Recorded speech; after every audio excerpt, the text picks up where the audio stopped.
In the summer of 2022, three My Singing Monsters mega fans visited the Big Blue Bubble studio as part of the Ultimate Creator Experience packages for My Singing Monsters, the board game.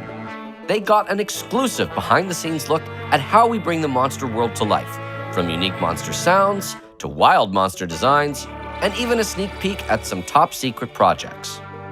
But the most exciting part was that each came with a vision to create their very own mythical monster, and had the opportunity to work closely with the monster handlers to craft and refine them into the exciting and dynamic characters we know and love. Now that all three of their monsters have been released into the wild, I, Monster Handler Matt, connected with our Ultimate creators to chat about what it was like to make a mythical. Hi, I'm Ultimate Creator Eric, and I designed the Fire Oasis Mythical Cherubble. Hi, Bill!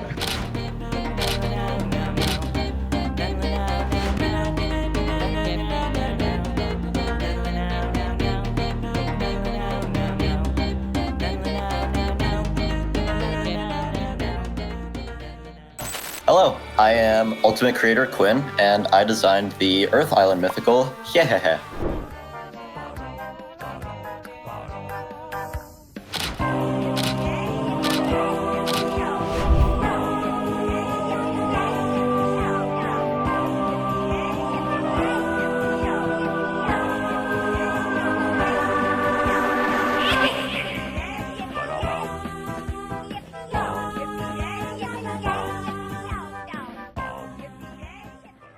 I am Ultimate Creator Chris, and I designed the Water Island Mythical Anglo.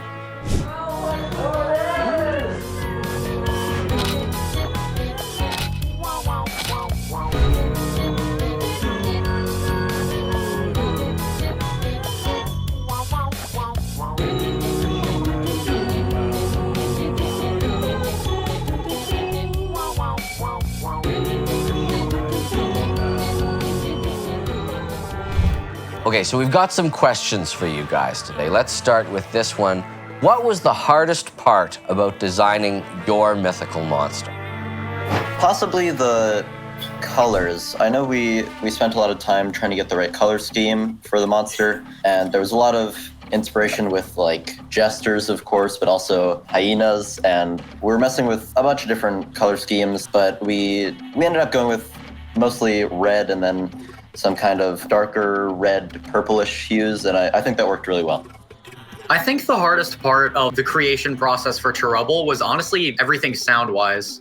You all might know that its first track was a reference to a monster by a good friend of mine, Origin of Majesty. As part of the Ultimate Creator Experience, you came to visit us here at Big Blue Bubble headquarters in London, Ontario. What was it like working with the monster handler? For me, working with the monster handlers and the Big Blue Bubble team was like a dream come true.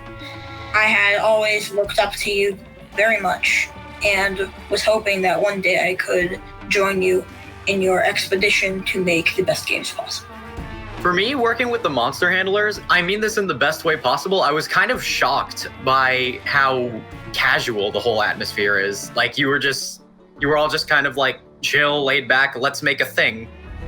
What was your favorite part about visiting Big Blue Bubble? Definitely my favorite part of being there in Big Blue Bubble was just getting to nerd out over this game with all of the people who helped make it what it is today. That is a very special kind of experience. Yeah, like that kind of thing. Okay, cool, perfect. All right, that's great reference imagery. Or is it all just sort of sluggy? It's all sluggy. Okay, perfect. Because it's always asleep, it kind of uses those to like project some parts of its dreams onto reality. Holy moly, I love that. Okay, we talked about what the hardest was. What was the most fun part of designing your mythical monster?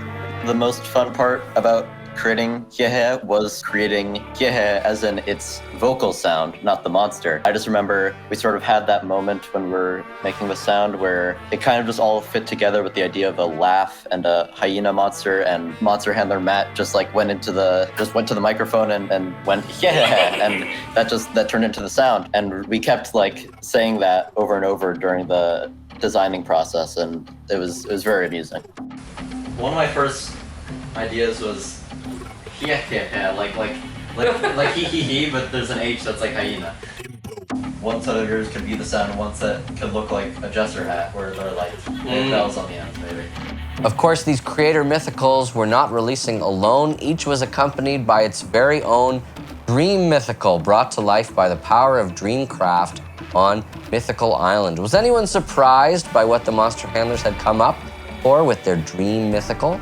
Once Trouble dropped, it was a huge surprise to see the beast it came with, Schlep. How it was like this polar opposite of everything Trouble was, but also fits so nicely into what it could be. Yeah, Hyehe's Dream Mythical Weasel, it was very surprising to see, although I suppose anything that comes out of Hyehe's mind would probably be quite shocking. It was especially surprising because I believe it was the first mythical monster that's not really based on an animal, and it's very unique for Mythical Island, but it works very well. And I love that it incorporates the hearts and the clubs, the other two suits that were not included in Hyehe's design.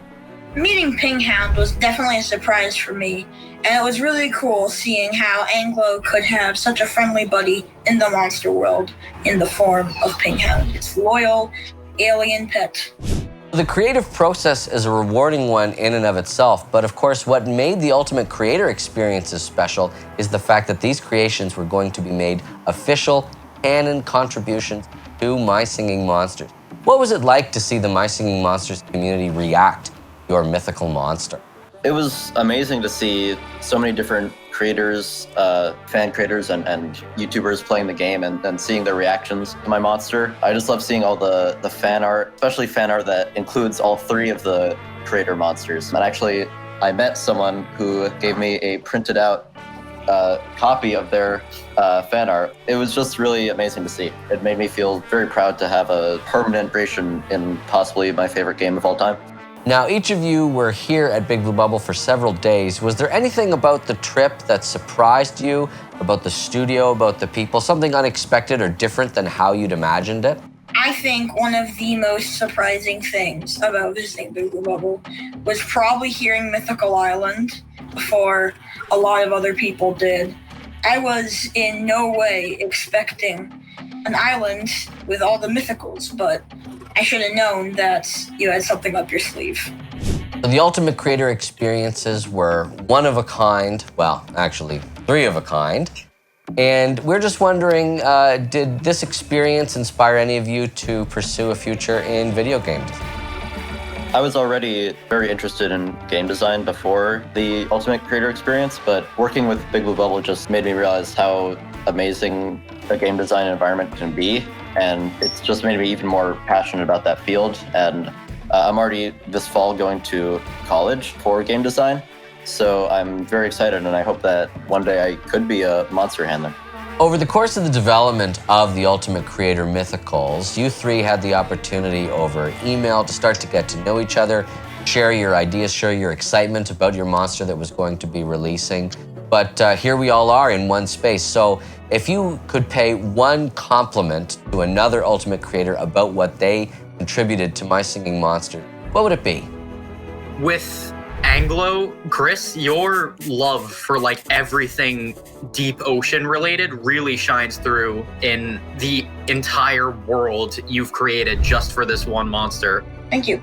I thought it was great how sort of unintentionally Trouble and Hyehe had this sort of dynamic of a very sleepy monster and a very energetic one. And I just love the personality that Trouble has, and it's very unique in the monster world, especially with its animations. Yeah, it's just a very adorable monster. Thank you. Quinn, I must say that Hyehe is an amazing monster as a whole. I really love how you gave it a whole personality of its own and did everything you could to make sure it was the best it could be. Thank you very much. And there you have it. The monster handlers couldn't be happier with the awesome monsters these Ultimate Creators designed, and we know that you love them too. Maybe some of what you heard today will inspire your choices in our ongoing Make a Mythical Community Challenge polls this month. Enjoy the rest of Month of the Mythical 2, and as always, Happy Monster Day!